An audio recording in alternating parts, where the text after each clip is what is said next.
सभी प्यारे बच्चों को नमस्कार। तो इस वीडियो में क्लास 10th मैथ जो हमारे पास राजीव प्रकाशन का आंसर पेपर है, तो इसमें 2025 और सेट नंबर 6 हल कराने वाले हैं। यदि आपने इससे पहले के वीडियो नहीं देखे हैं तो उन सभी वीडियो का लिंक इस वीडियो के डिस्क्रिप्शन बॉक्स में दे देंगे, तो वहाँ से जाके आप देख सकते हो। और फिर भी आपको कोई वीडियो ना मिले तो कमेंट करके बोल देना, तो उस वीडियो का लिंक आपके पास भेज देंगे। तो ज़्यादा ना समय लेते हुए वीडियो की शुरुआत करते हैं।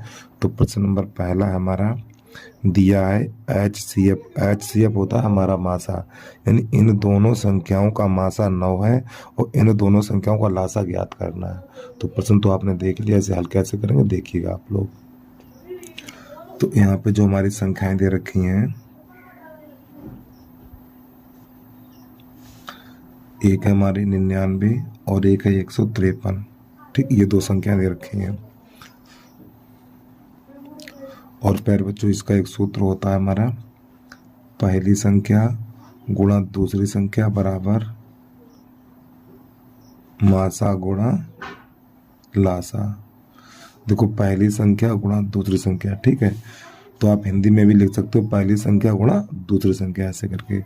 तो पहली संख्या 99 है और दूसरी संख्या हमारी 153, और इनका मासा दे रखा है 9 और लासा हमें ज्ञात करना है। ठीक, इस प्रकार।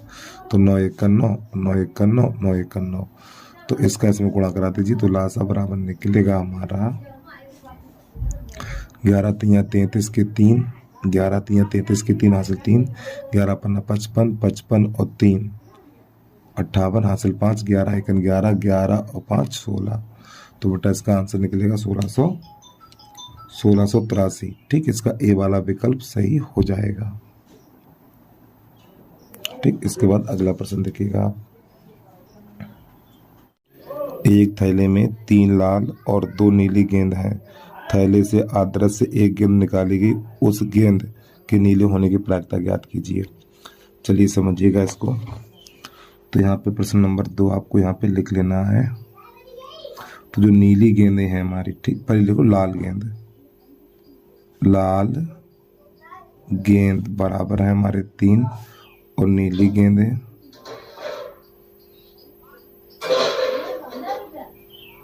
नीली गेंद बराबर है 2। तो आपको नीचे लिख लेना है कुल गेंद बराबर,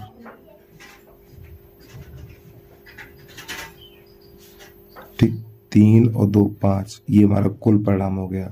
तो हमसे नीली गेंद की प्रायिकता पूछी। तो प्यारे बच्चों, नीली गेंद कितनी है? 2 है। तो प्रायिकता PE बराबर 2/5, इसका आंसर आ जाएगा आपका। ठीक है, अगला प्रश्न देखिए, नंबर 3 है, निम्नलिखित सारणी का माध्यक वर्ग ज्ञात कीजिए। तो ये हम सारणी बनाएंगे और सारणी बनाने के साथ साथ इसकी निकालेंगे संचयी बारंबारता। तो यहाँ पे वर्ग अंतराल में लिखना है 0 से 4, 4 से 8, 8 से 12 और 12 से 16 और 16 से 20, इस प्रकार। अब आपको बारंबारता में लिखना है 1 5 8 6 और ये 3। अब इसकी संचयी बारंबारता कैसे निकाली जाएगी? तो देखो, पहले 1 है तो 1 लिख लो, इस 1 में 5 को जोड़ो 6, और 6 में इस 8 को जोड़ो 14, और 14 को 6 में जोड़ो, 14 को 6 में जोड़ो 20, और 20 को 3 में जोड़ो 23। तो प्यारे बच्चों, ये हमारा n का मान होता है। ठीक, ये हमारा मान n का है। तो n बराबर आपको लिख लेना है 23। फिर नई लाइन से n/2 बराबर 23/2। तो इसका जब भाग लगाएंगे तो 11.5 आएगा। अब आपको ये देखना है 11.5 संचयी बारंबारता में किस संख्या के अंदर आएगा। तो 11.5 ये 14 के अंदर आएगा, और 14 के अंदर सामने देखो कौन सा वर्ग अंतराल है, ये रहा हमारा 8 से 12। तो इसका जो माध्यक वर्ग होगा, माध्यक वर्ग बराबर आपको यहाँ पे लिख लेना है 8 से 12। तो बेटा ये इसका आंसर आ जाएगा। ठीक है, अगला प्रश्न देखिएगा। प्रश्न नंबर हमारा 4, इसको देखिएगा। यहाँ पे लिखा हुआ निम्नांकित बारंबारता बंटन से बहुलक वर्ग होगा। तो प्यारे बच्चों, बहुलक वर्ग कैसे निकालते हैं आपको इसमें ये देखना है। बारंबारता की सबसे बड़ी संख्या कौन सी है? बारंबारता की सबसे बड़ी संख्या कौन सी है? तो सबसे बड़ी संख्या 13 है, और 13 के सामने जो वर्ग अंतराल होगा वही बहुलक वर्ग कहलाता है। तो यहाँ पे 20 से 30, तो 20 से 30 कौन सा हो जाएगा हमारा, शायद ये मिस प्रिंट है यहाँ पर, ये वाला सही सी हो जाएगा। ठीक, जहाँ पर भी 20 से 30 आपको दिखे वहाँ पे आप टिक लगा देना। ठीक है, अगला प्रश्न देखिएगा आप। प्रश्न नंबर 5 है, किसी सिक्के को एक बार उछालने पर शीर्ष या हेड आने की प्रायिकता। तो प्यारे बच्चों एक बात समझिएगा, जब किसी सिक्के को एक बार उछालते हैं तो उसमें कुल 2 ही परिणाम आते हैं, एक हेड और एक टेल। ठीक है, तो इसकी प्रायिकता हो जाएगी 1/2। चाहे हेड की प्रायिकता पूछे चाहे टेल की प्रायिकता पूछे, दोनों प्रायिकताएं 1/2 ही हो जाएंगी। तो इसका विकल्प डी वाला सही हो जाएगा। प्रश्न नंबर 6, संख्या 144 के अभाज्य गुणनखंड होंगे। तो इसके अभाज्य गुणनखंड काट के हम आपको दिखाई दे रहे हैं। तो आपको लिखना नंबर 6, संख्या हमारी है 144,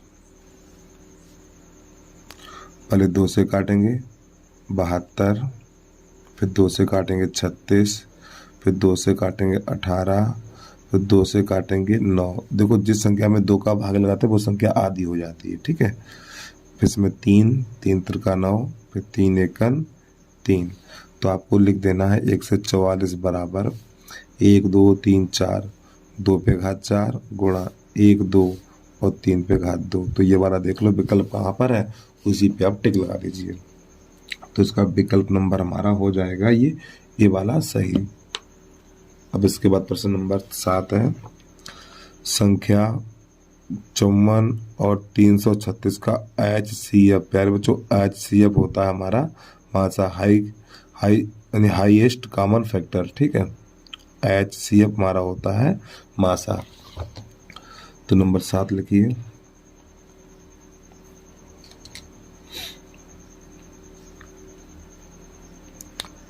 चौवन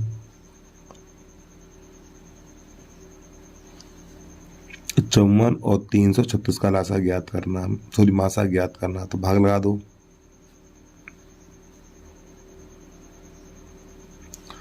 तो ये चला जाएगा हमारा 5 बार, 6 बार चला जाएगा। 6 चौक 24 की 4, 6 चौक 24 की 4 हासिल 2, 56 30 30 2 32, यहाँ पे 2 बचेगा 1, 54। तो 12 चौक 48, 14 में से 6 जाएगा 8, अब 12 लिखो 6 दूनी 12। तो बेटा जो हमारा अंतिम भाजक है वो कितना 6 है, तो इसका मासा हो जाएगा मासा बराबर 6। ठीक है, तो ये वाला विकल्प कहाँ पर मिलेगा हमें, तो विकल्प बी वाला सही हो जाएगा हमारा। ठीक है, अगला प्रश्न, बिंदु 3,4 की x अक्ष से दूरी है। बिंदु 3,4 की x अक्ष से दूरी है। तो आपको नंबर 8 डाल के यहाँ पे लिख लेना है, बिंदु 3,4 x अक्ष से दूरी। तो प्यारे बच्चों x से दूरी है हमारी y बराबर b। ठीक, y बराबर b। तो y का मान कितना है, देखो ये हमारा a का मान होता है और ये वाला मान हमारा b का होता है।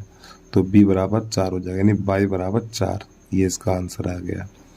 अगर आपसे यहाँ पे यही पूछे y अक्ष से दूरी, तो उसको भी लिख लो, y अक्ष से दूरी। तो y अक्ष से दूरी आपको लिख लेना है यहाँ पर x बराबर a।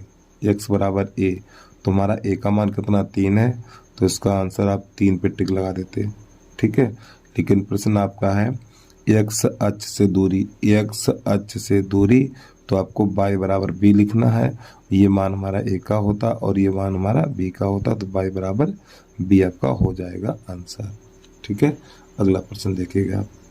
तो प्रश्न नंबर 10 है, इसमें 2 समीकरण दे रखे हैं। तो यहाँ पे लिखा हुआ x माइनस वाई बराबर 2 और x प्लस वाई बराबर 2। ये समीकरण नंबर पहला कर लो, इसको दूसरा कर लो अब यहाँ पे ये से काट दो तो एक्स एक्स 2x और 2 ये 4, तो 2 एकन 2 2 दूनी 4, तो x बराबर 2। ये वाला मान समीकरण नंबर 1 में लगाओ चाहे 2 में लगा दो, ठीक है। तो 2 में रखने पर तो x बराबर 2 है, तो x बराबर 2 यहाँ पे लगा देना है। 2 + y बराबर 2, ये से कट जाएगा तो y बराबर 0। तो जो हमारा आंसर निकलेगा x बराबर 2 और y बराबर 0। अब देख लो ये वाले विकल्प कहाँ पे प्राप्त होंगे आपको, x बराबर 2 y बराबर 0, तो उसका डी वाला सही हो जाएगा। प्रश्न नंबर है हमारा 11। प्रश्न नंबर 11 कह रहा है दो संख्याओं का योग 8 है और उनका अंतर 2 है, तो संख्याएं ज्ञात कीजिए। तो ये वाला सवाल बिल्कुल इसी तरह है। तो योग 8 है और अंतर 2 है, तो आपको लिखना है नंबर 11 डाल के। मान लो दो संख्या x और y है, इनका योग 8 है, फिर इनका अंतर 2 है। इसको हल कर दो, इसको समीकरण नंबर 1 और इसको 2 कर लो, तो हो जाएगा 2x बराबर 10 और 2 एकन 2 2 पंजे 10, तो x बराबर 5। ये वाला मान उठा के 1 में लगा दो, 1 में रखने पर तो यहाँ लगा दो 5 + y बराबर 8, तो y बराबर 8 - 5 और y बराबर 3। तो x का मान 5 है और y का मान 3 है, तो 5 का मान 3 इसका देखो कहाँ पर है इसका आंसर। ये कोष्टक नहीं लगेगा, ठीक है। संख्याएं हैं 5 तथा 3, नहीं तो आप इसको निर्देशांक मान लो 5 और 3, 5 3 बी वाला सही हो जाएगा, तो बी पे आप टिक लगा लीजिए। अगला प्रश्न देखिएगा आप 12 नंबर।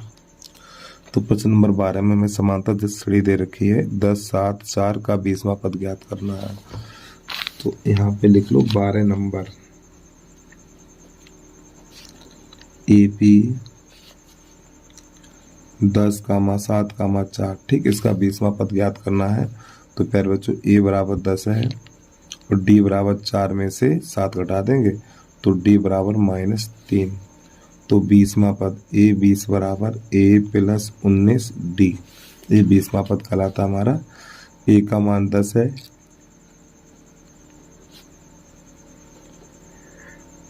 D का मान -3 है, तो ये 10 और प्लस माइनस 19 दिए 57, तो बचेगा माइनस का 47। ये इसका आंसर आ गया। प्रश्न नंबर 13 देखिए आप। 5 सेंटीमीटर त्रिज्या के वृत्त पर उसके केंद्र से 13 सेंटीमीटर दूर स्थित एक बिंदु से खींची गई स्पर्श रेखा की लंबाई ज्ञात कीजिए। तो प्यारे बच्चों ये वृत्त की त्रिज्या है और वृत्त के केंद्र से जो बिंदु बाहर होता है उससे दूरी है, तो स्पर्श रेखा की लंबाई ज्ञात करनी है आपको। इसका ये रहा चित्र, ये वृत्त का केंद्र है, ठीक। वृत्त के केंद्र यानी वृत्त के बाहर कोई बिंदु हमारा है जिसका नाम लिख लो P, और ये हमारी स्पर्श रेखा है, और ये वृत्त के केंद्र से स्पर्श बिंदु को मिलाएंगे तो ये वाला कोण बनता है 90 अंश का, तो ये 5 है और ये वाली भुजा 13 है, 13 सेंटीमीटर। तो यहाँ पे O कर लो, यहाँ P कर लो। तो आपको लिखना है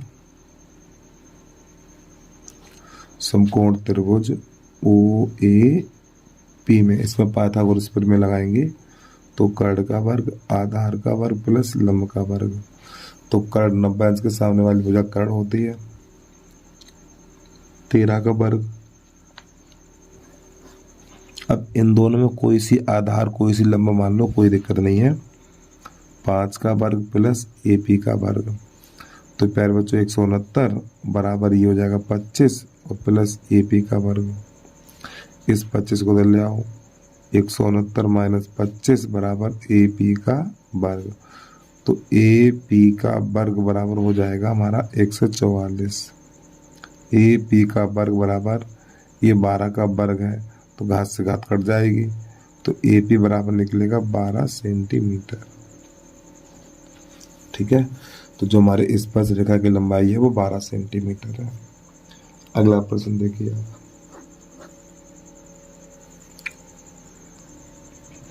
प्रश्न नंबर 14 है हमारा, 7 सेंटीमीटर भुजा वाले दो घनों के सिरों को मिलाकर रखा गया है, प्राप्त ठोस का संपूर्ण पृष्ठीय क्षेत्रफल ज्ञात कीजिए। तो थोड़ा समझिएगा इसको। तो प्यारे बच्चों, दो घन है हमारे पास,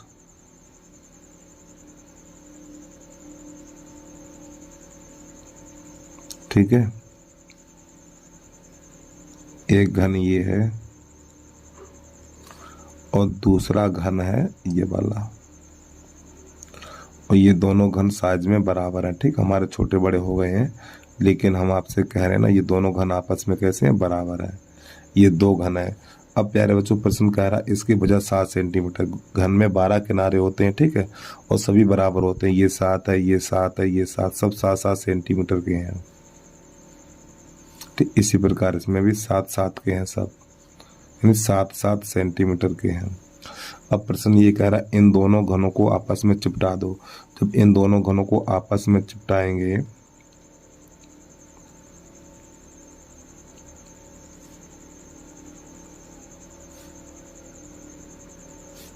तो एक बड़ा सा घनाभ बनेगा।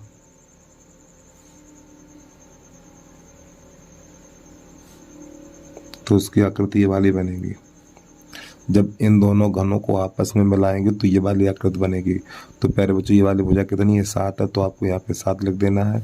ये वाली भुजा कितनी है, 7 है, तो इसको भी यहाँ पे 7 लिख देना है।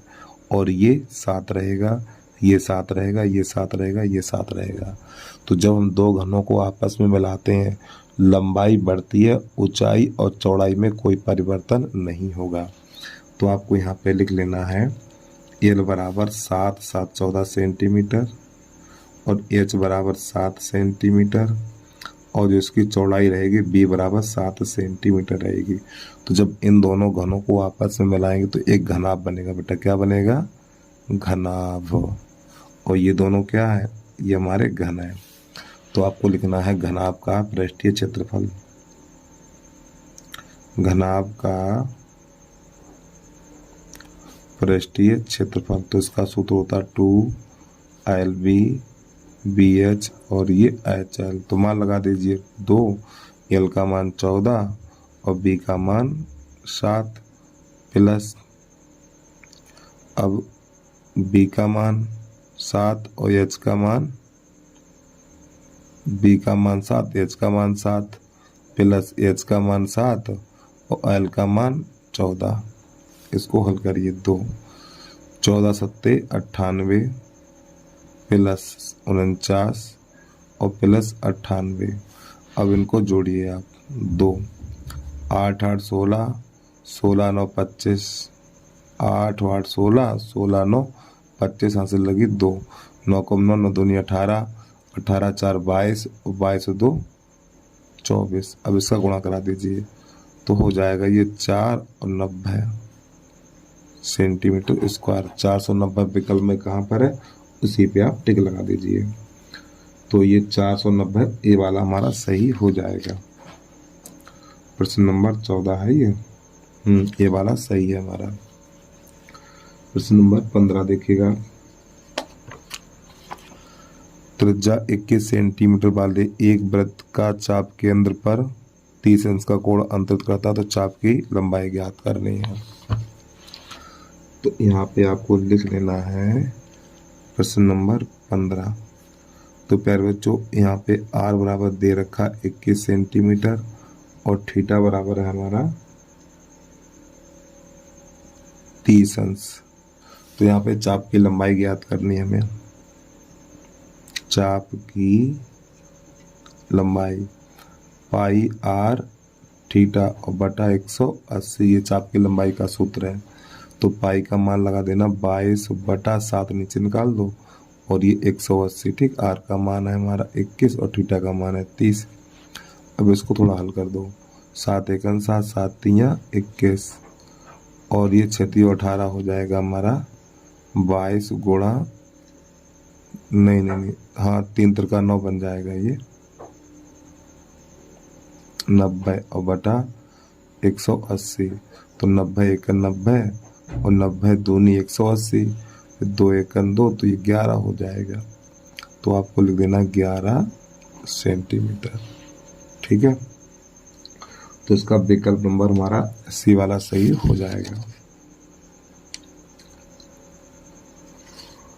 अब आ जाइए प्रश्न नंबर 16 देखिए आप।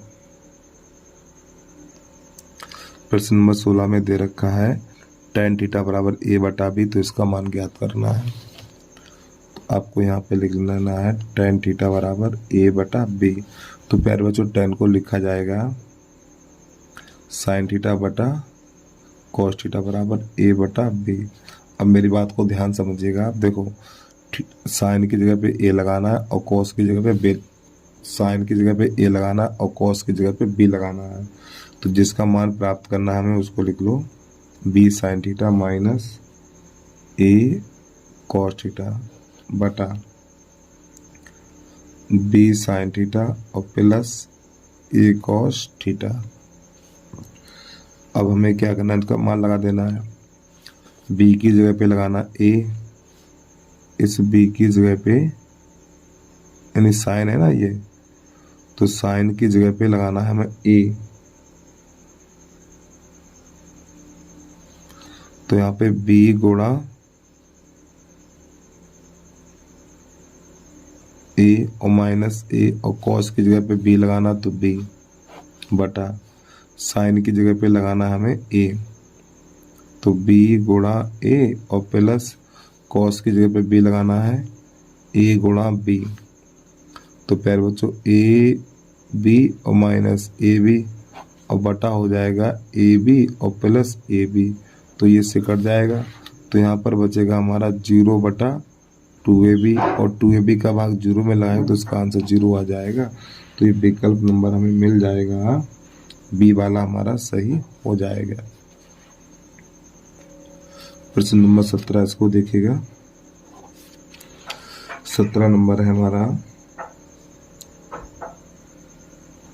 3 cot a बराबर 4 है।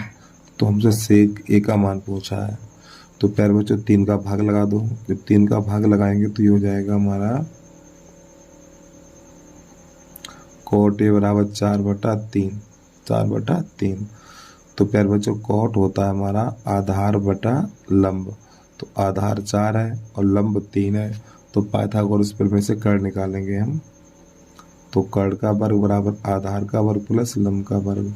तो कर्ण तो इसमें पता नहीं, आधार 4 का वर्ग और लंब 3 का वर्ग। तो ये हो जाएगा 16 9 25। तो कर्ण का वर्ग बराबर ये 5 पे घात 2, घात से घात कट जाएगी, तो कर्ण बराबर 5। तो प्यारे बच्चों एक सूत्र होता है हमारा, अगर आपको याद हो, लाल बटे कक्का, ये साइन, ये कॉस, ये टैन, कोसेक, सेक और ये कॉट होता है। तो यहाँ पे सेक का मान निकालना है, तो सेक हमारा कर्ण बटा आधार होता है। तो आपको यहाँ पे लिख देना सेक ए बराबर कर्ण बटा आधार।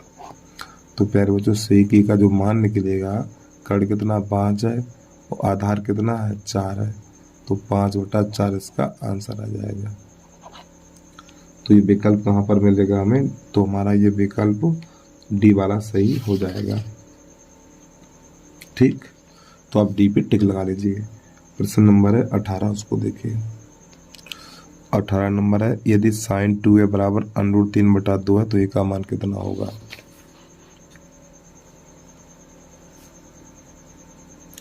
साइन 2a बराबर √3 बटा 2। तो प्यारे बच्चों यहाँ पे साइन है, तो साइन में ही देखिए ये मान किसका है। साइन 2a बराबर हो जाएगा, साइन 60 का मान होता है। ठीक है, तो प्यारे बच्चों साइन से साइन चला जाएगा, तो 2a बराबर हो जाएगा 60, 2 1 2, ये हो जाएगा हमारा 30। तो a बराबर निकलेगा 30 अंश। तो इसका विकल्प नंबर सी वाला सही हो जाएगा। प्रश्न नंबर है 19, इसको देखिएगा बेटा, ये वाला प्रश्न है। ठीक, इसको हल करने वाले हैं। 2 cos थीटा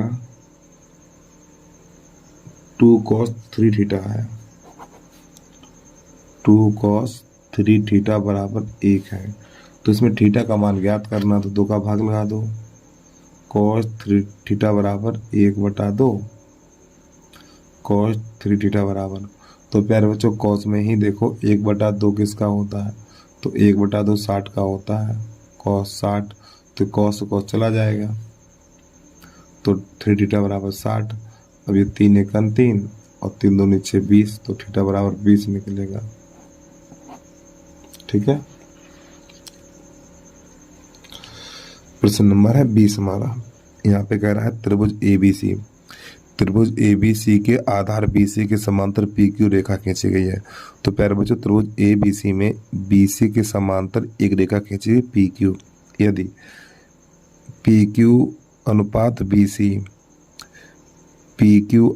BC, तो हमें ज्ञात करना है AP और ये PB का अनुपात ज्ञात करना है। चलिए समझिएगा इसको। तो प्रश्न नंबर 20 लिख लीजिए। तो यहाँ पे बेटा बना लो चित्र ये वाला आप।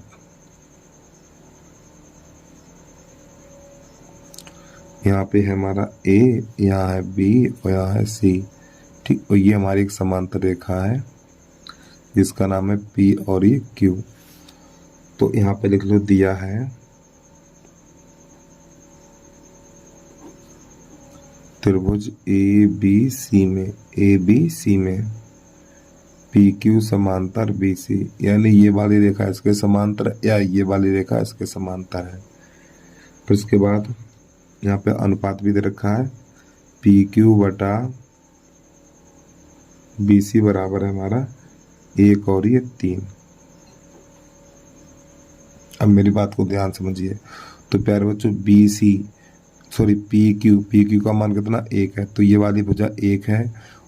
जब ये वाली भुजा 1 है तो ये भी 1 होगी और ये भी 1 होगी। और BC का मान 3 है, तो ये वाली भुजा कितनी है 3 है। तो जब ये वाली भुजा 3 है तो यहाँ से लेके यहाँ तक ये भुजा पूरी 3 है, यहाँ से लेके यहाँ तक ये वाली भुजा 3 है। और 3 में ये वाली दूरी कितनी है 1 है, तो ये वाली दूरी 2 बचेगी। इसी प्रकार यहाँ पर, तो यहाँ से लेके यहाँ तक ये वाली भुजा 3 है, तो 3 में ये वाली दूरी 1 है, तो ये वाली भुजा 2 बचेगी।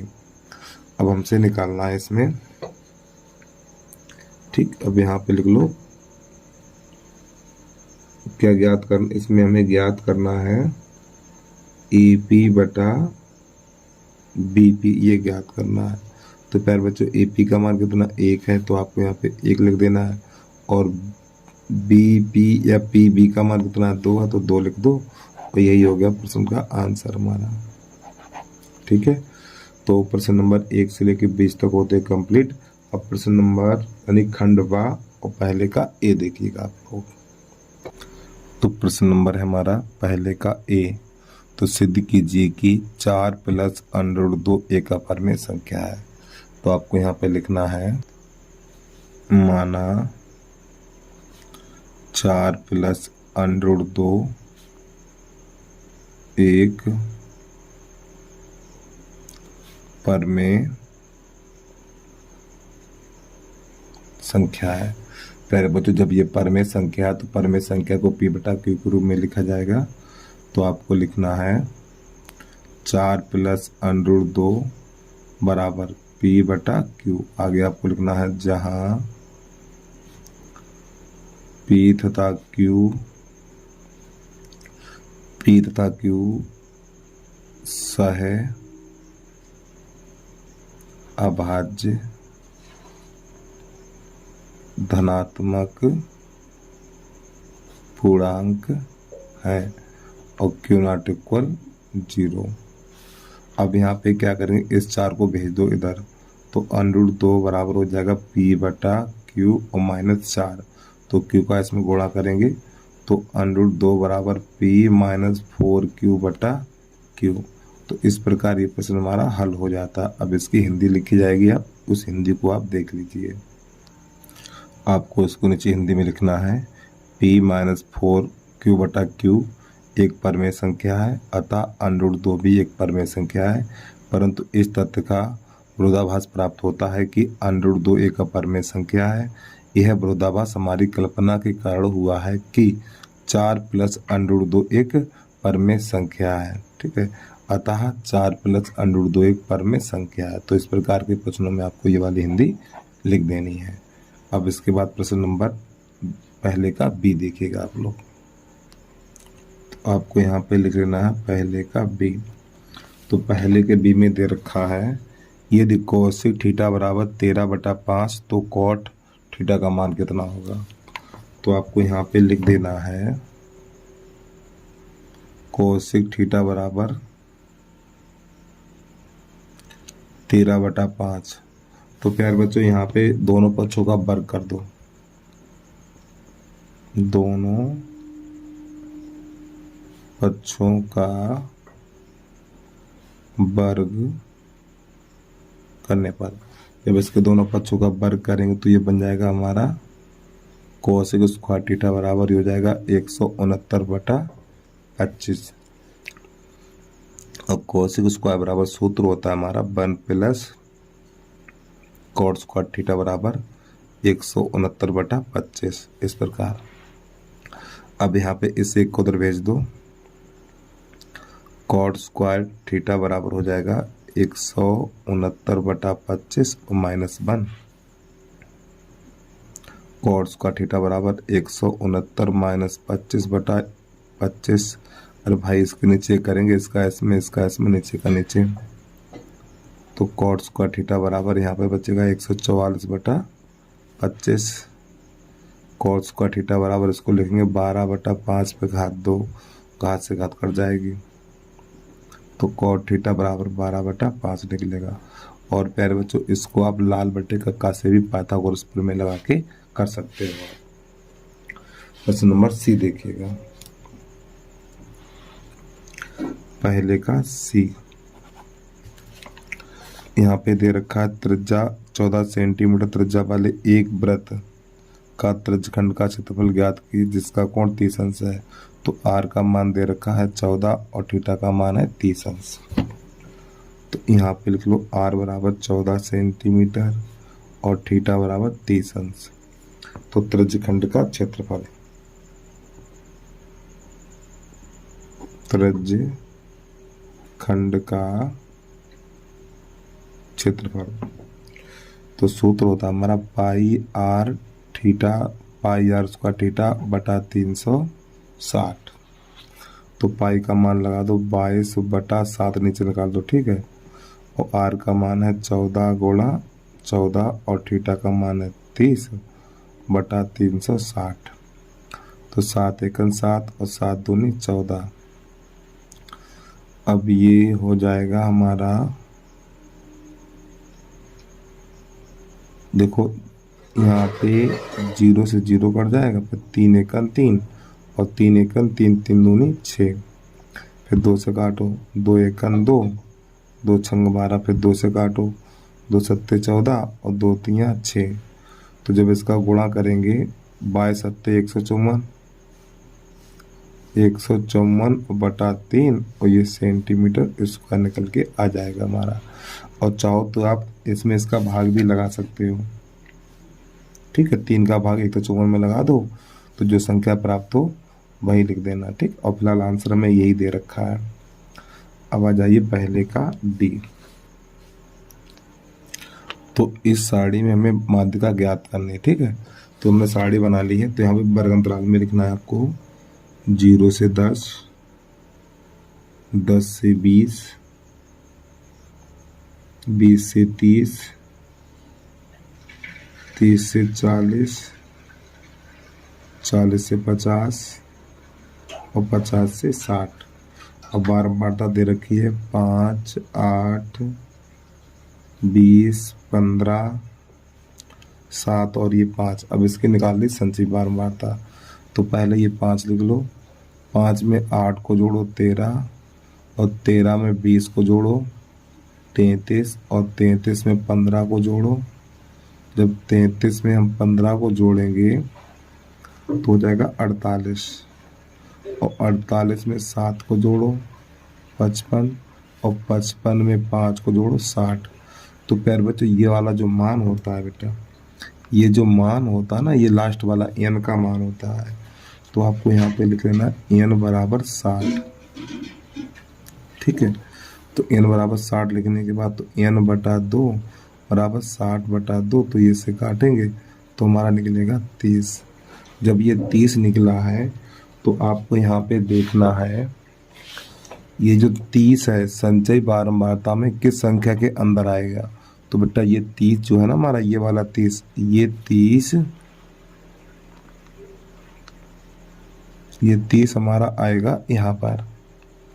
ठीक है, तो यहाँ पे आपको लिख देना ये 30 यहाँ पर आएगा, इसके सामने ये वाला होता है एफ और यहाँ पर ये एल हो जाएगा हमारा। ठीक है, एल बराबर 20 और इससे ऊपर ये होता है हमारा सी एफ, संचयी बारंबारता। ठीक है, अब इसका लगाना है सूत्र और इसके बाद यहाँ पे जो वर्ग अंतराल में अंतर है वो 10-10 का है, तो एच बराबर आपको 10 लिख देना है।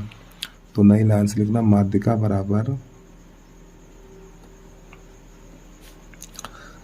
एल प्लस n बटा 2 माइनस सी एफ और बटा एफ इंटू एच, ये सूत्र होता है माध्यिका का हमारा।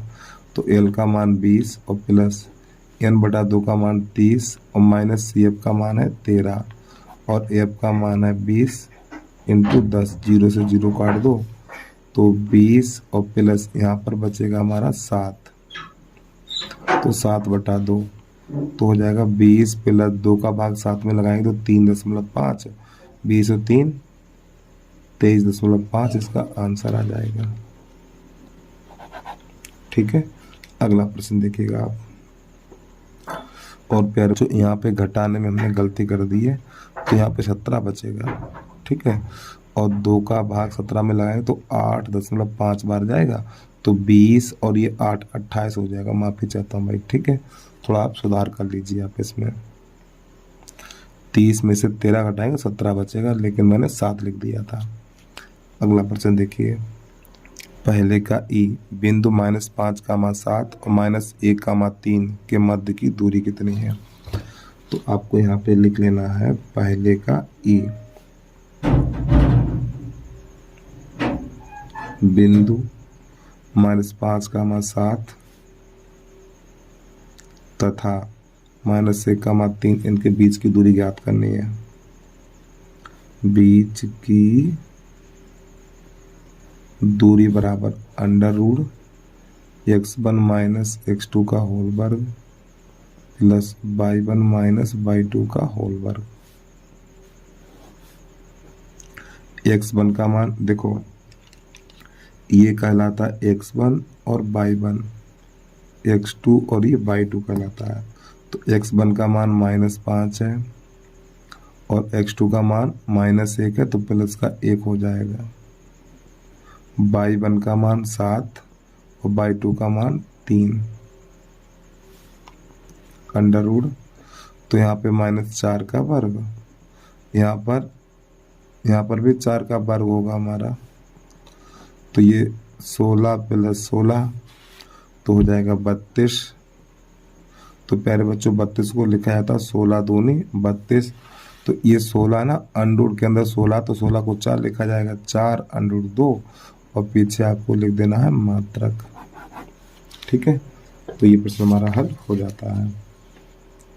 अब इसके बाद अगला प्रश्न देखिएगा।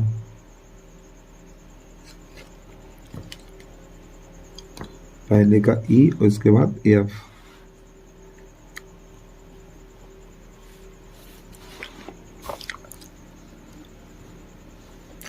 एफ कह रहा है बिंदु 2, बाई और 10, 3 के बीच की दूरी 10 मात्रक है, तो बाई का मान कितना होगा। तो आपको यहाँ पे लिखना है 2, बाई और 10, 3। पहले इनकी बीच की दूरी, बीच की दूरी बराबर है 10, तो इधर बीच की दूरी का सूत्र लगा दो, x1 - x2 का होल वर्ग प्लस y1 - y2 का होल वर्ग बराबर 10, और ये रहा प्यारे बच्चों हमारा √। अब यहाँ पे देखो x1 का मान 2 है और x2 का मान 10 है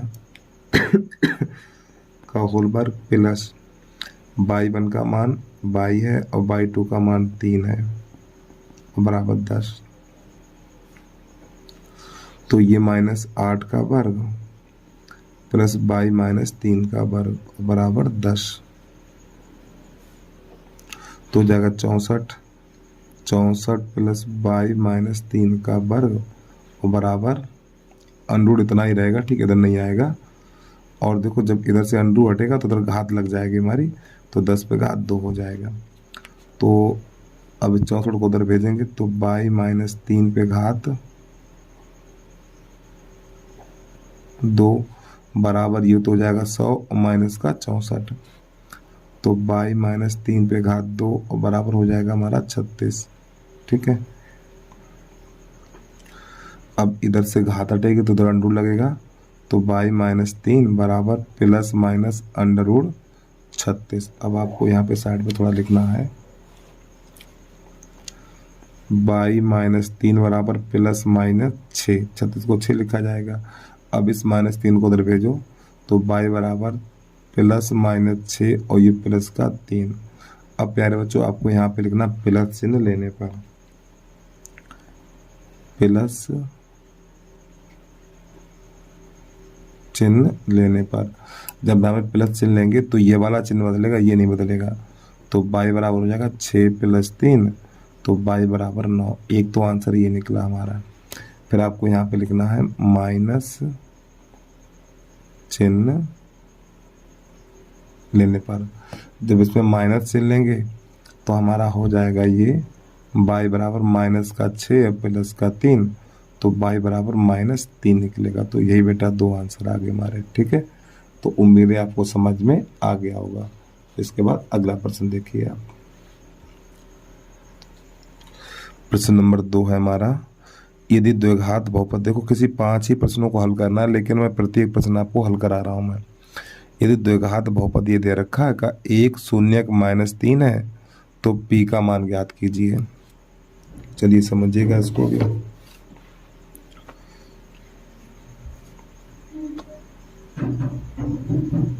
दूसरे का a, तो आपको यहाँ पे बहुपद लिखना है p - 1 x पे घात 2 प्लस px प्लस 1 और बराबर 0 लिख लो। ठीक है, इस प्रकार। तो x बराबर -3, एक शून्य दे रखा है रखने पर, तो x की जगह पे -3 लगा दो, तो p - 1 और यहाँ पे -3 का वर्ग हो जाएगा प्लस p, यहाँ पर भी -3, यहाँ पर भी -3 लगाना और यहाँ -3 लगाना है, प्लस 1 बराबर 0। तो ये p - 1 ये 9 हो जाएगा हमारा, प्लस माइनस माइनस 3p और ये हो जाएगा हमारा प्लस का 1 बराबर 0। तो 9 का अंदर गुणा करेंगे तो 9p माइनस का 9 माइनस का 3p और प्लस का 1 बराबर 0। तो 9p में से 3p घटाएंगे तो 6p बचेगा हमारा। अभी माइनस का 9 है और ये प्लस का 1 है, तो माइनस का 8 बराबर 0। -8 को उधर भेज दो तो 6p बराबर 8 हो जाएगा। 6 का भाग लगा दो, 8/6, 2 × 3 = 6, 2 × 4 = 8, तो p बराबर निकलेगा 4/3। ठीक है, और यही आपका हो जाएगा आंसर। अब इसके बाद अगला प्रश्न देखिएगा। प्रश्न नंबर हमारा है बी, p के किन मानों के लिए निम्न समीकरण युग्म का एक अद्वितीय हल है। ठीक, ये 2 समीकरण दे रखे हैं हमारे, तो आपको लिख लेना है दूसरे का b, 4x + py और प्लस का 8 बराबर 0, 2x + 2y प्लस का 2 बराबर 0। ठीक है, प्रश्न करा अद्वितीय हल है। ठीक, क्या करा अद्वितीय हल, एक अद्वितीय हल लिखना। ठीक है, तो प्यारे बच्चों अद्वितीय हल में क्या होता है, दोनों रेखाएं प्रतिच्छेदी होती हैं, तो यानी a1/a2 नॉट इक्वल b1/b2, ये होता है इसका सिस्टम। और इसमें P का मान ज्ञात करना है हमें। तो लिखना है 4/2, यहाँ लिखना है 4/2 नाटुकल P/2। इससे ये कट जाएगा तो P नाटुकल 4 हो जाएगा। यही प्रश्न का आंसर आ गया हमारा। ठीक है, अब इसके बाद प्रश्न नंबर है हमारा 2B के बाद 2C, यानी दूसरे का C, उसको देखेगा आप।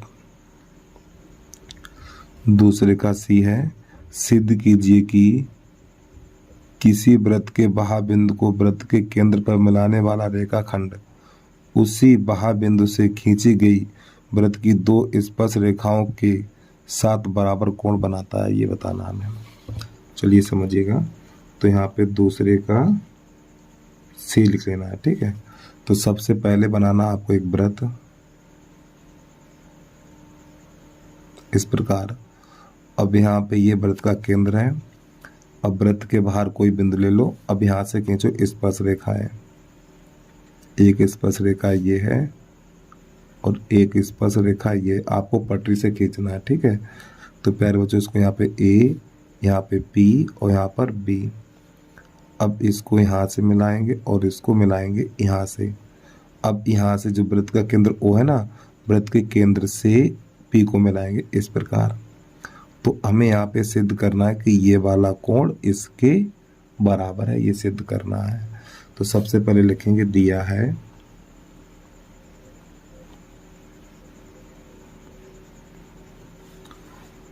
O केंद्र वाले वृत्त में, O केंद्र वाले वृत्त में AP तथा BP वृत्त की स्पर्श रेखाएं हैं। ठीक है, ये क्या वृत्त की स्पर्श रेखाएं हैं। तो सिद्ध करना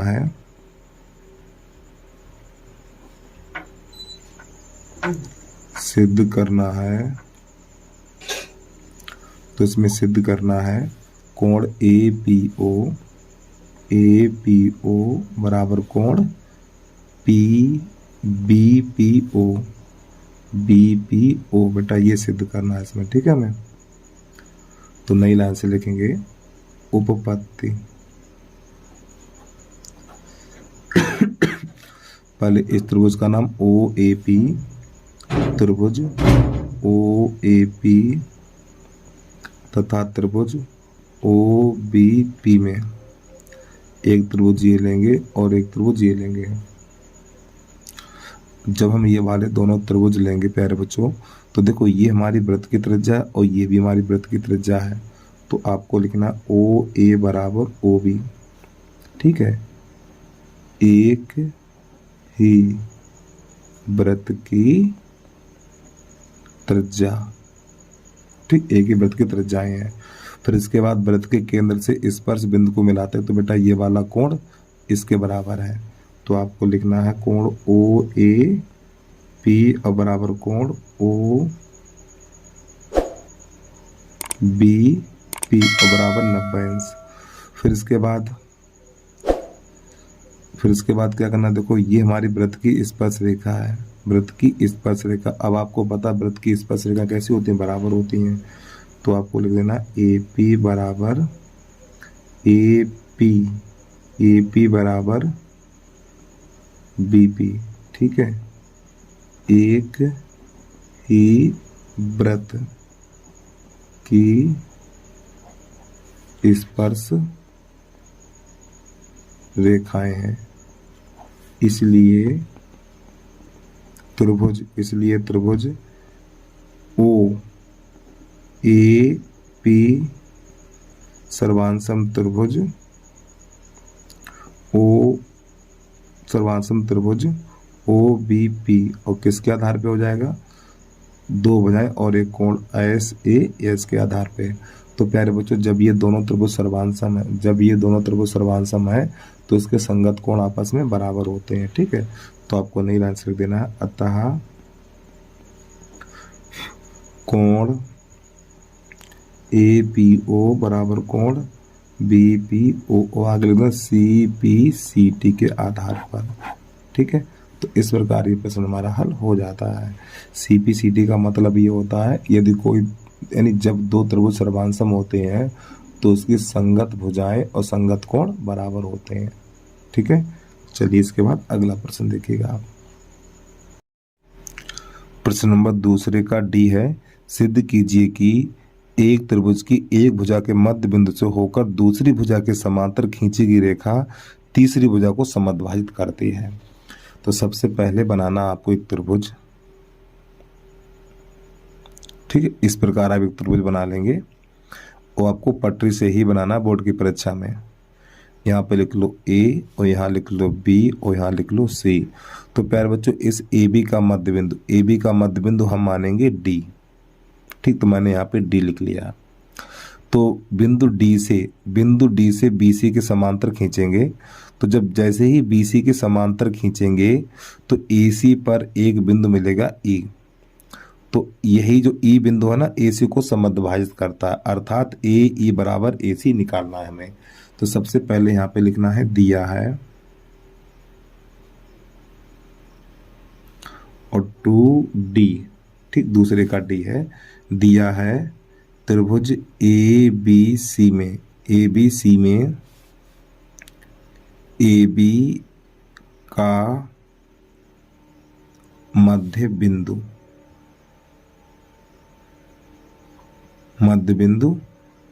डी है। ठीक प्यारे बच्चों, ये मध्य बिंदु है हमारा। ठीक है, डी है। फिर इसके बाद जब ये मध्य बिंदु है तो ए डी बराबर डी बी हो जाएगा। तो आपको लिख देना है ए डी बराबर डी बी। फिर हमें लिखना है, और इसमें क्या दिया हो, ये वाली भुजा इसके समांतर है। तो आपको लिखना है डी ई समांतर बी सी। अब नई लाइन से लिखेंगे सिद्ध करना है।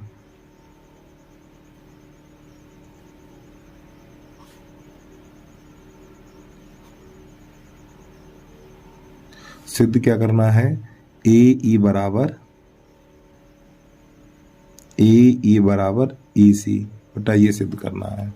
तो नई लाइन से लिखना है आपको उपपत्ति त्रिभुज ए बी सी में डी ई समांतर बी सी, ये हमें इसमें दिया हुआ है, यानी ये वाली भुजा इसके समांतर है। तो जब ये वाली भुजा इसके समांतर तो यहाँ पे लगाएंगे थेल्स प्रमेय से।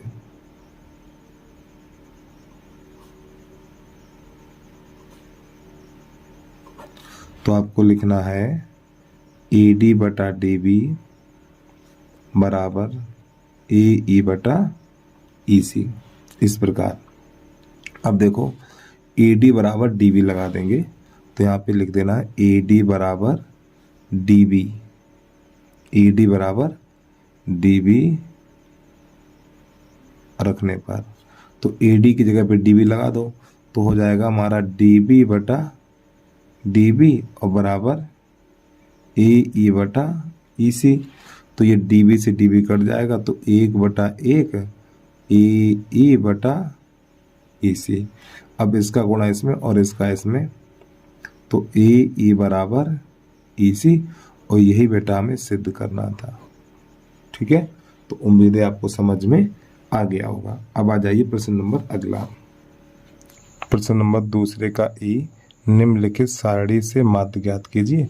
तो प्यारे बच्चों ये हम पहले टेबल बनाएंगे फिर इसका माध्य ज्ञात करेंगे। तो यहाँ पे पहले आपको लिखना है 120 से 130 और 130 से 140, 140 से 150, 150 से 160, फिर 160 से 170। ठीक है, अब इसके बाद ये हमारा बारंबारता का कॉलम है। इसमें आपको लिख लेना है 2, 8, 12, 20 और ये 8। अब इसके बाद मध्यमान कैसा नहीं, देखो बारंबारता को लिखा जाता एफ से और मध्यमान को लिखा जाता एक्स से। ठीक है, अब इसके बाद मध्यमान कैसे निकालते हैं, इन दोनों को जोड़ के आधा करेंगे, तो हम इन दोनों को जोड़ेंगे 250 और 250 को आधा करेंगे 125। 125। अब यहाँ पे देखो आप कितने कितने का अंतर है, इसमें 10-10 का अंतर है, तो इसमें 10 जोड़िए, तो 125 में 10 जोड़ेंगे 135। 135 में 10 जोड़ेंगे 145। 145 में 10 जोड़ेंगे तो 155, और 110 में 10 155 में 10 जोड़ेंगे तो 165। ठीक है।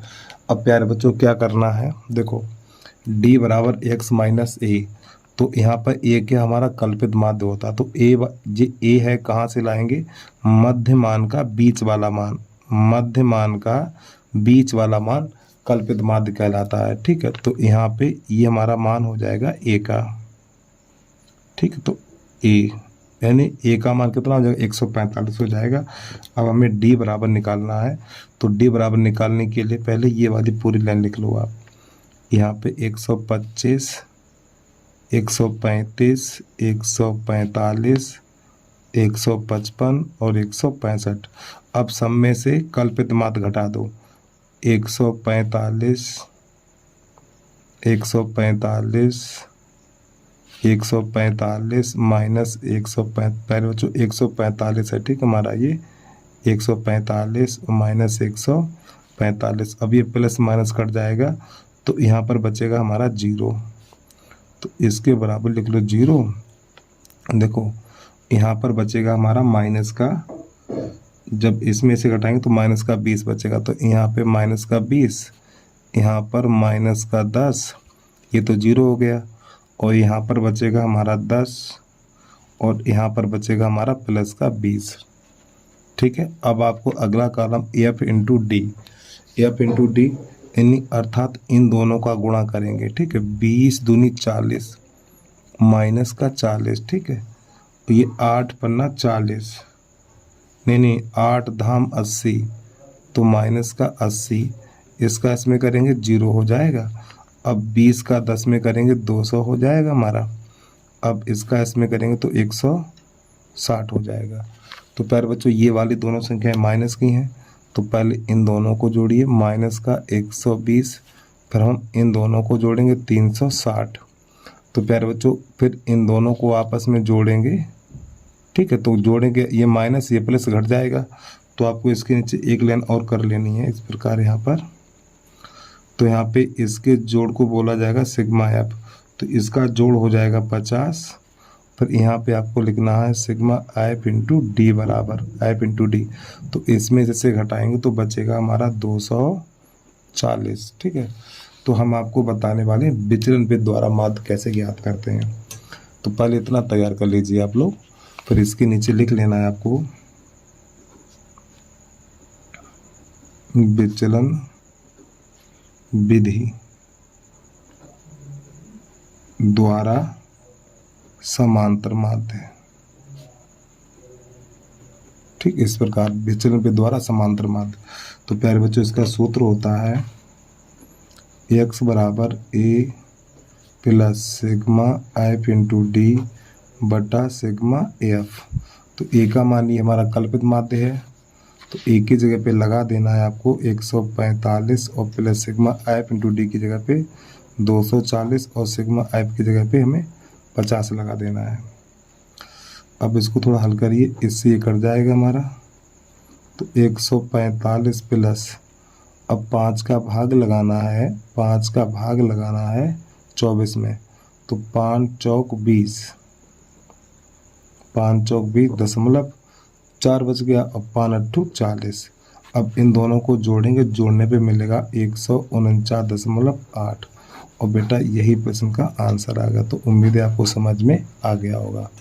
चलिए भाई इसके बाद अगला प्रश्न देखिएगा आप। तो प्रश्न नंबर है दूसरे का, एक थैले में 3 लाल और 5 काली गेंदें हैं। इस थैले में से एक गेंद आदर्श से निकाली जाती है, तो इसकी क्या प्रायिकता होगी कि लाल हो काली हो। ठीक है, इनकी प्रायिकता ज्ञात करनी है हमें। तो यहाँ पे लाल गेंदें कितनी है बेटा, लाल गेंदें हमारी 3 और काली गेंदें हैं 5। चलिए समझिएगा, तो यहाँ पे आपको लिख लेना है दूसरे का एफ। तो इसमें जो लाल गेंद बराबर आपको लिखना है, लाल गेंद बराबर 3, काली गेंद बराबर है 5। तो आपको कुल परिणाम या कुल गेंद बराबर 8 हो जाएगा। ठीक, और यही हो जाएगा हमारा कुल परिणाम। तो इसका जो पहला है नंबर 1 लाल हो, ठीक है, तो P रेड लिख दो। तो लाल गेंद कितनी है, 3 है, तो आपको 3/8 लिख देना। ये अनुकूल परिणाम और ये कुल परिणाम है। फिर नंबर 2 यहाँ पे लिख लो, नंबर 1 डाल के लाल हो,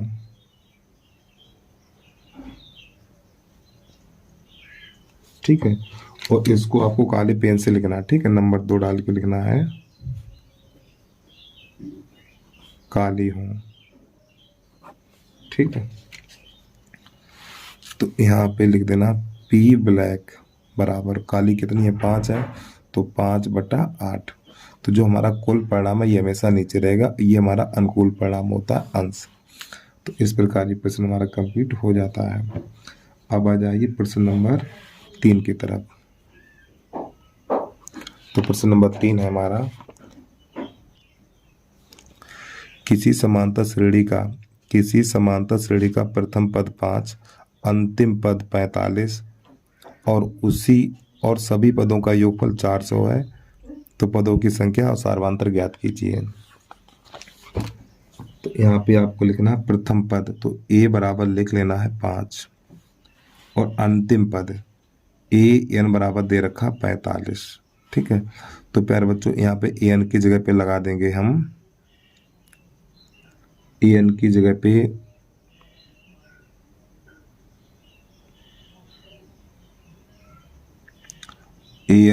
पे लगा दो a + n - 1 × d बराबर 45। a की जगह 5 लगाओ, तो 5 + n - 1 × d बराबर 45। इस 5 को उधर भेजेंगे तो घट जाएगा, तो n - 1 × d बराबर हो जाएगा हमारा 40। और इसको समीकरण नंबर 1 कर लीजिए आप।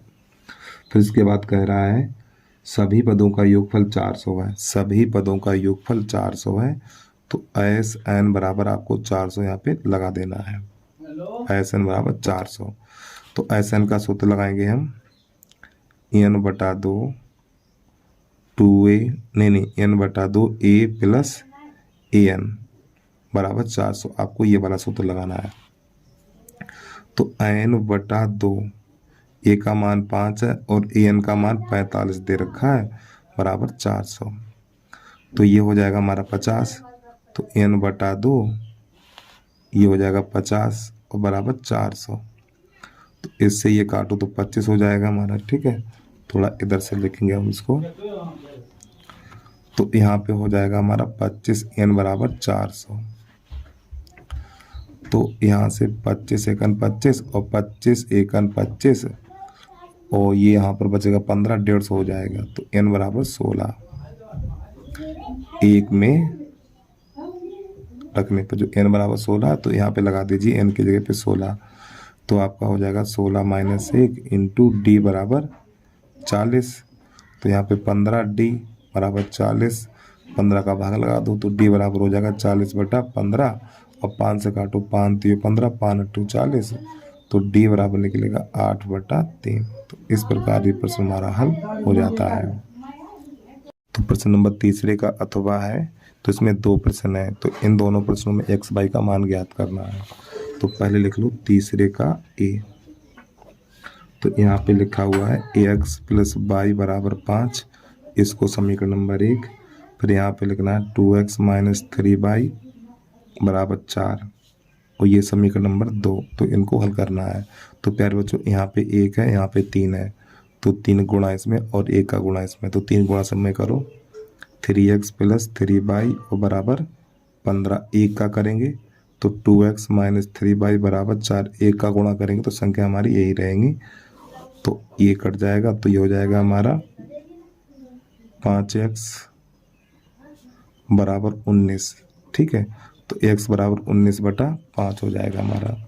ये वाला मान समीकरण नंबर 1 में लगा दो, 1 में रखने पर x बराबर 19/5 है, तो आपको यहाँ पे 19/5 रख देना है। तो 19/5 प्लस y और बराबर 5, तो 19/5 को तो भेज दो, तो y बराबर हो जाएगा 5 माइनस 19/5।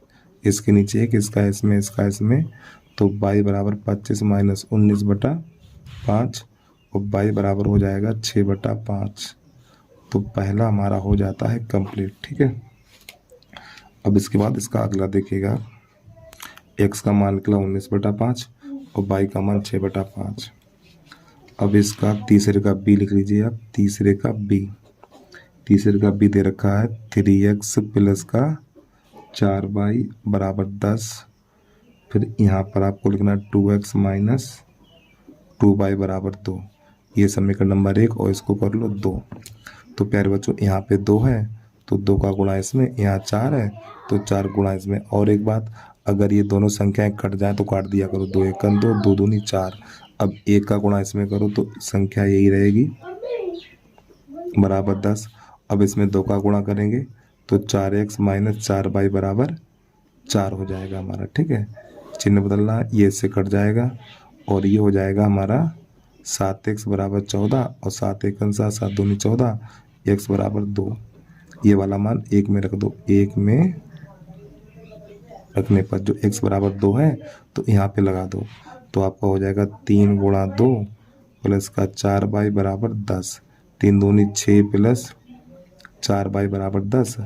अब इधर 6 को उधर भेज दो तो 4y बराबर हो जाएगा हमारा, ठीक है, 10 माइनस 6 तो 4y बराबर 4, तो 4 1 4, 4 1 4, तो y बराबर 1 बचेगा। तो इस प्रकार तीसरे का अथवा भी हमारा कंप्लीट हो जाता है। अब इसके बाद प्रश्न नंबर अगला देखिएगा 4 नंबर। प्रश्न नंबर 4 है हमारा, एक ठोस शंकु के आकार का है जो एक समान आधार वाली त्रिज्या के अर्धगोले पर अध्यारोपित है। यदि अर्धगोले का वक्रपृष्ठ तथा शंकु का वक्रपृष्ठ समान हो तो शंकु की त्रिज्या और ऊंचाई का अनुपात ज्ञात कीजिए। तो सबसे पहले बनाना आपको एक अर्धगोला और इस अर्धगोले के ऊपर एक शंकु अध्यारोपित है। आपको एक शंकु बना लेना। ठीक है, तो ऐसी स्थिति में क्या होता है बेटा, दोनों की त्रिज्याएं समान होती हैं। तो आपको यहाँ पे लिखना है, नंबर 4 है ये, शंकु तथा अर्धगोले की त्रिज्या समान है। ठीक है, शंकु तथा अर्धगोले की त्रिज्या कैसी है, समान है। अब इसके बाद क्या करना, यहाँ पर जो हमें ज्ञात करना है, इसमें शंकु की त्रिज्या और शंकु की ऊंचाई का अनुपात ज्ञात करना है। ठीक है, तो प्रश्न में यह भी बोल रखा है अर्धगोले का वक्रपृष्ठ और शंकु का वक्रपृष्ठ समान है। तो आपको यहाँ पे लिख लेना है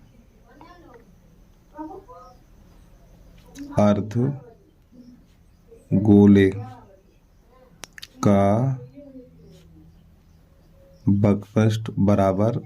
का वक्रपृष्ठ बराबर शंकु का वक्रपृष्ठ।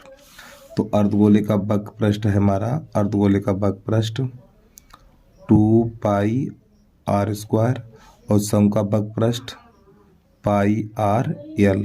इस प्रकार। तो प्यारे बच्चों यहाँ पाई से पाई कट जाएगा और एक आर से एक आर चली जाएगी, तो यहाँ पे बचेगा 2r बराबर l। ठीक है, और l की जगह पे मान लगा देना है 2r बराबर l बराबर है √h² प्लस r², ये होता है। ठीक है, अब यहाँ पे दोनों पक्षों का वर्ग कर देंगे हम, दोनों पक्षों का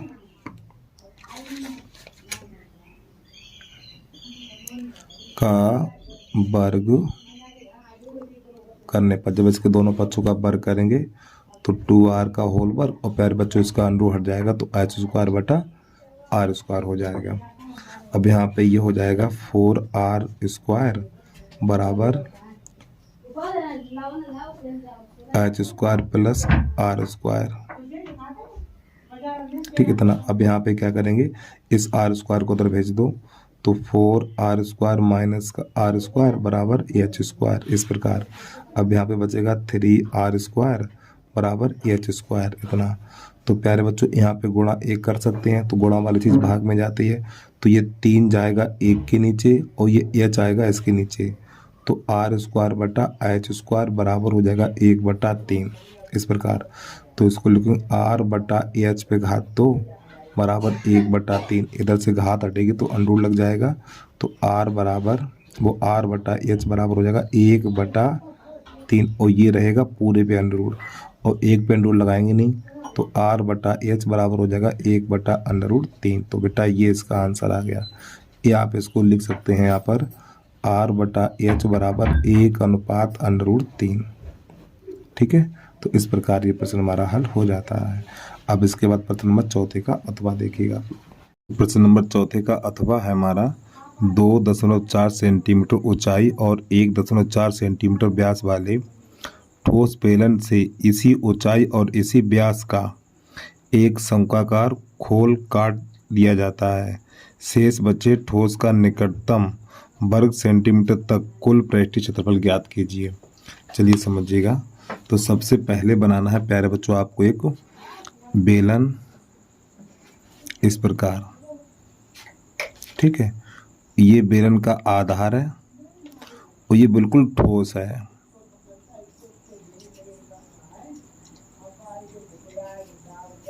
ठीक है, बिल्कुल ठोस है।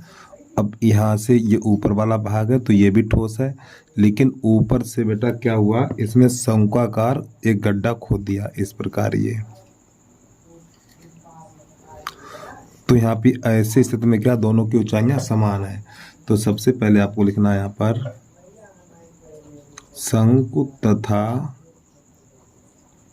बेलन की त्रिज्या तथा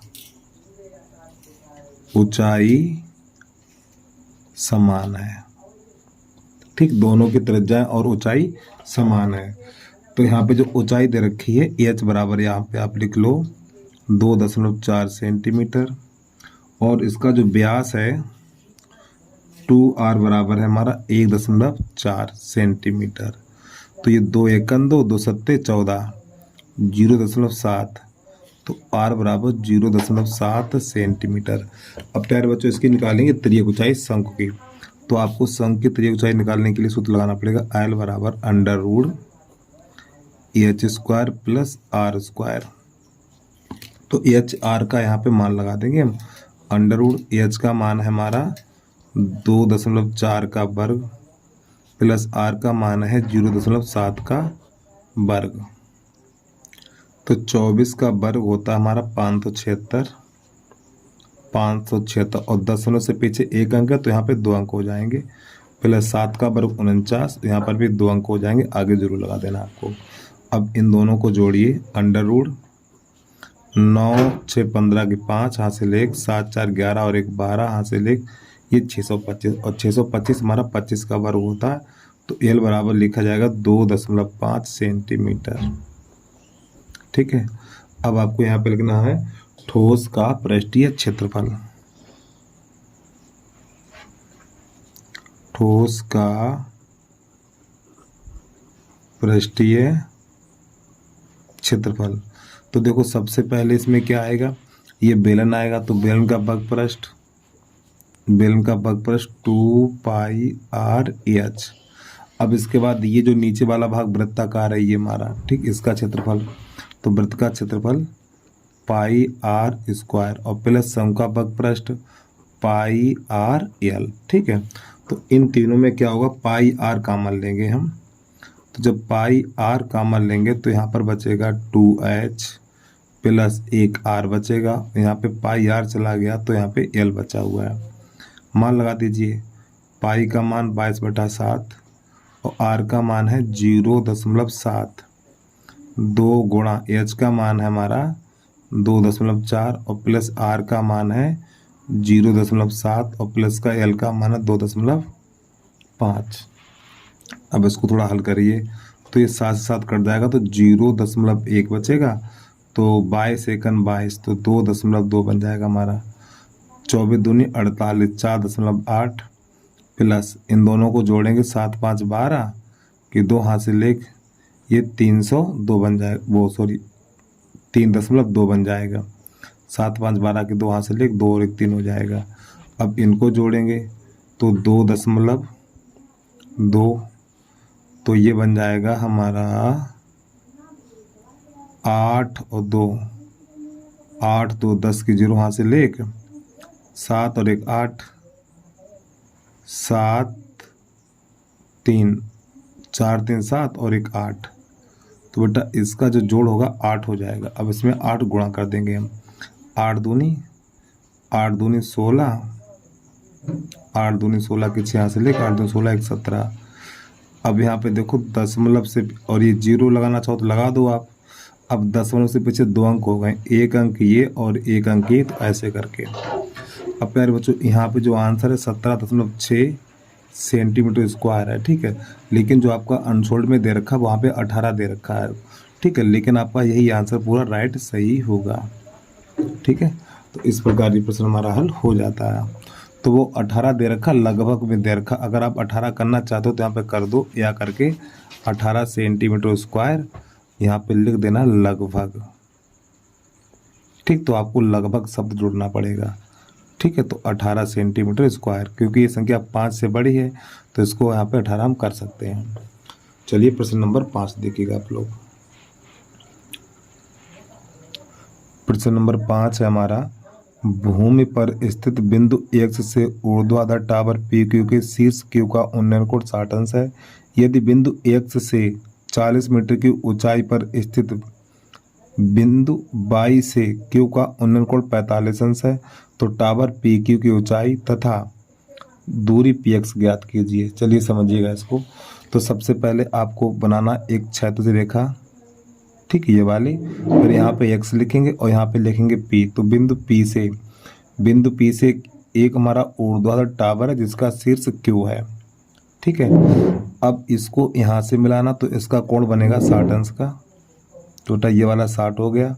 फिर आगे प्रश्न कह रहा है बिंदु X से 40 मीटर की ऊंचाई पर, ठीक, 40 मीटर की ऊंचाई पर, इस प्रकार ये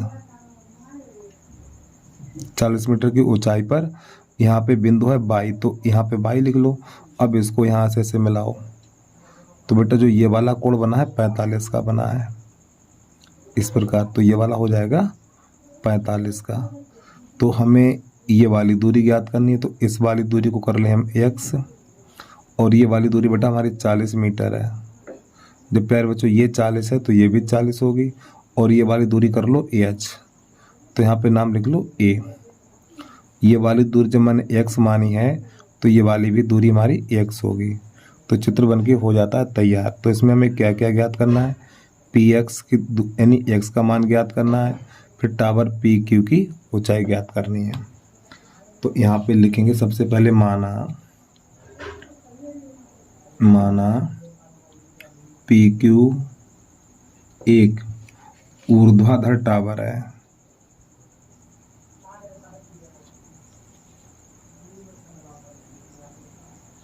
ऊर्ध्वाधर टावर है। तो सबसे पहले समकोण त्रिभुज, हमें देखो इस x का मान बताना और यहाँ से लेके यहाँ तक का मान बताना है। तो सबसे पहले समकोण त्रिभुज YAQ में, समकोण त्रिभुज YAQ में, तो आपको यहाँ पे लगाना है tan 45, tan होता है लंब बटा आधार।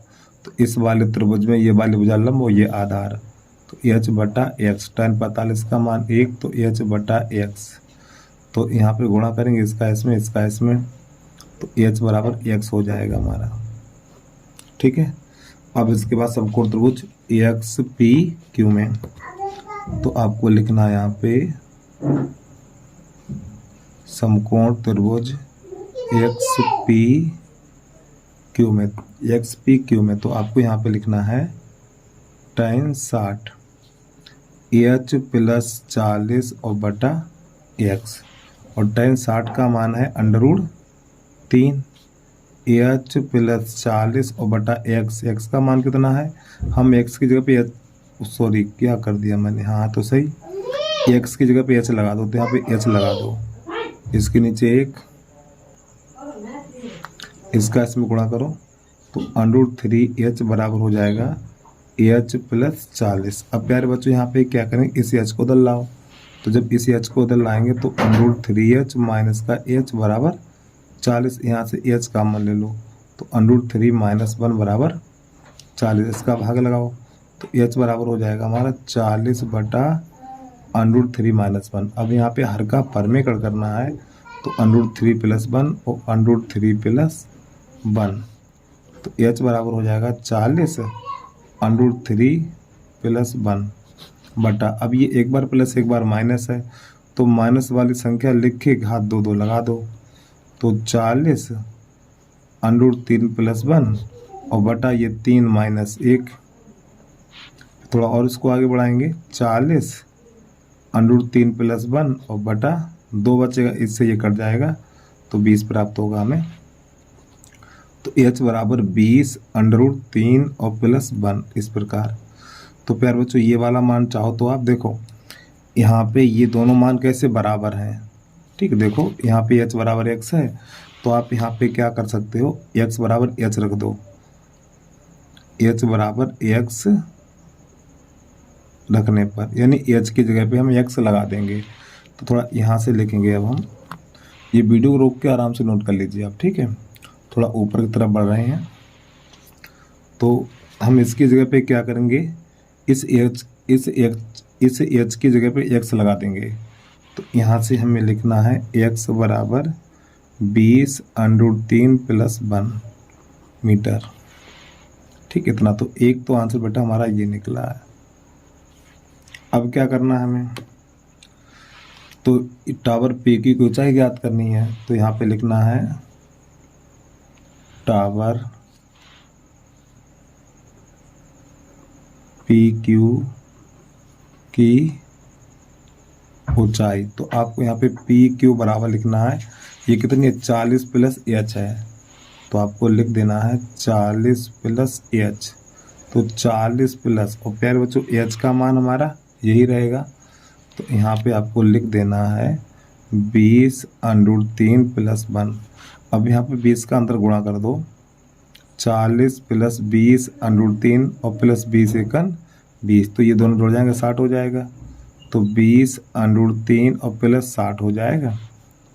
तो यहाँ से हम कॉमन ले सकते हैं 20, जब यहाँ से 20 कॉमन लेंगे तो √3 प्लस 3 बचेगा इतना। अब थोड़ा इसको और आगे बढ़ाएंगे, 20, ये जो √3 है ये वाला, तो √3 प्लस इस 3 को लिखेंगे √3 गुणा √3, इसको ऐसे लिख सकते हैं हम। तो यहाँ से 20 √3 कॉमन लेंगे, तो प्यारे बच्चों यहाँ पे 1 और प्लस √3 ऐसे करके, अब इसको आगे लिख दो थोड़ा, 20 √3 और प्लस √3 प्लस 1 ऐसे घुमा के लिख दिया, यही आ गया प्रश्न का आंसर बेटा। एक तो हमारा ये निकला है, नहीं, एक तो px की दूरी ये निकली है हमारी, फिर इसके बाद एक ही निकल के आ गया, ठीक, इस प्रकार ही प्रश्न हमारा कंप्लीट हो जाता है। अब इसके बाद प्रश्न नंबर 5 में का अथवा देखिएगा। तो प्रश्न नंबर 5 में का अथवा है, एक प्रकाश स्तंभ के शिखर से देखने पर समुद्र तल में 2 जहाजों के अवनमन कोण क्रमशः 30 अंश 45 अंश हैं।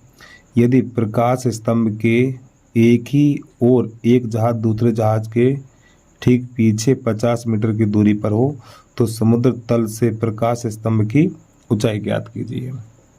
चलिए समझिएगा इसको। तो सबसे पहले आपको लिख लेना है यहाँ पे 5 में का अथवा, ऐसे करके। तो प्यारे बच्चों ये हमारा एक समुद्र तल है और ये हमारा एक प्रकाश स्तंभ है बेटा। एक जहाज ये है और दूसरा जहाज ये है, तो इन दोनों जहाज़ों के बीच की दूरी है 50 मीटर। इसको यहाँ से मिलाना है और इसको यहाँ से मिलाना है। और किसकी बात करी गई है, अवनमन कोण की बात की गई है। तो ऐसे ऊपर एक आपको दृश्य रेखा भी खींचनी पड़ेगी।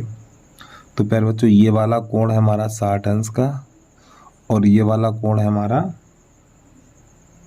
नहीं प्यारे बच्चों माफ़ी चाहता हूँ, ये 45 का कर लो आप।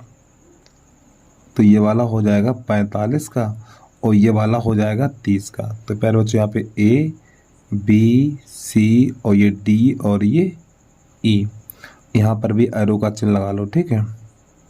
तो यहाँ से लेके यहाँ तक 45 हो गया हमारा, फिर उसके बाद यहाँ से लेके यहाँ तक ये पूरा 30 हो गया है। और ये दोनों हमारे एकांतर अंतःकोण होते हैं, ये कोण इसके बराबर और ये कोण इसके बराबर है। अब यहाँ पे ये वाली दूरी कर लो AX और ये वाली दूरी कर लो AH। तो हमें CD यानी टावर की ऊंचाई ज्ञात करनी है। ये हमारा एक प्रकाश जो CD एक प्रकाश स्तंभ है, इसकी ऊंचाई ज्ञात करनी है। तो सबसे पहले लिखना है माना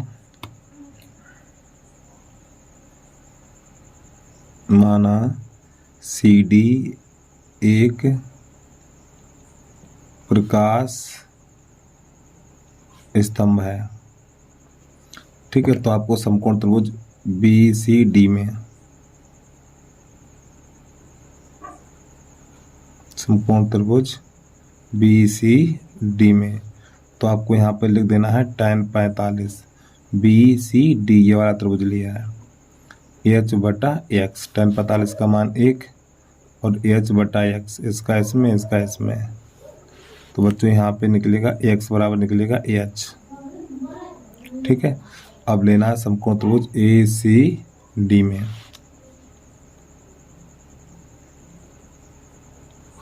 समकोण त्रिभुज ACD में तो यहाँ पे आपको लिखना है tan 30 तो AH बटा 50 प्लस X। अरे भाई जब ये वाला त्रिभुज लेंगे ना, ये वाला, तो लंब ये और आधार ये है, तो H प्लस X लिख देंगे।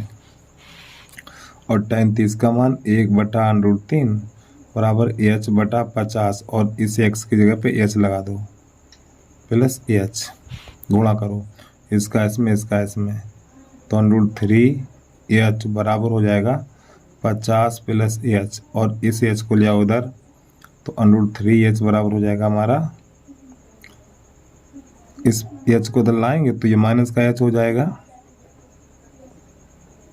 और बराबर बचेगा 50। अब प्यारे बच्चों यहाँ से H का मान लेंगे तो √3 - 1 बराबर 50, इसका भाग लगा देंगे तो H बराबर निकलेगा 50 बटा √3 - 1।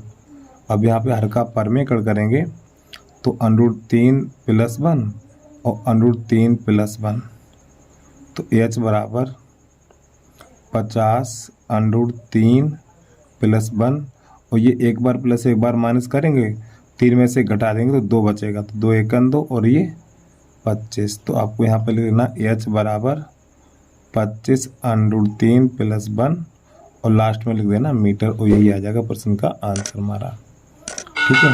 तो उम्मीद है आपको समझ में आ गया होगा। तो बस प्यारे बच्चों आज के लिए इतना ही। यदि आपको वीडियो पसंद आया तो वीडियो को लाइक करने के साथ साथ यूट्यूब चैनल को सब्सक्राइब अवश्य कर लीजिए आप लोग। तो बस आज के लिए इतना ही।